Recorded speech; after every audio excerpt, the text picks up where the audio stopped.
মেয়েদের কোনো বাড়ি নেই। জন্মের পর যে বাড়িতে কেটেছে আমার 25টি বছর, যে বাড়ির আঙিনায় জড়িয়ে আছে আমার শৈশবের হাজারো স্মৃতি, আমার কৈশোরের উদাসীনতা আর তারুণ্যের চাঞ্চল্য, কোনো একদিন জানলাম সে বাড়িটি আমার নয়, ওটা আমার বাবার বাড়ি। কোনো এক পুরুষের হাত ধরে আমার চিরচেনা পৃথিবীকে পেছনে ফেলে আমার অনুপ্রবেশ ঘটল নতুন এক পৃথিবীকে।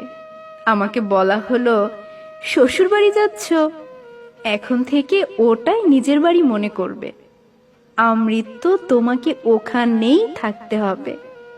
কোনো এক পরগাছার মতো আমার পুরনো সব শিকড়কে উপড়ে ফেলে নিজেকে প্রতিস্থাপন করলাম অন্য কোনো গাছের শিকড়ে। ভাবলাম, যাক, এতদিনে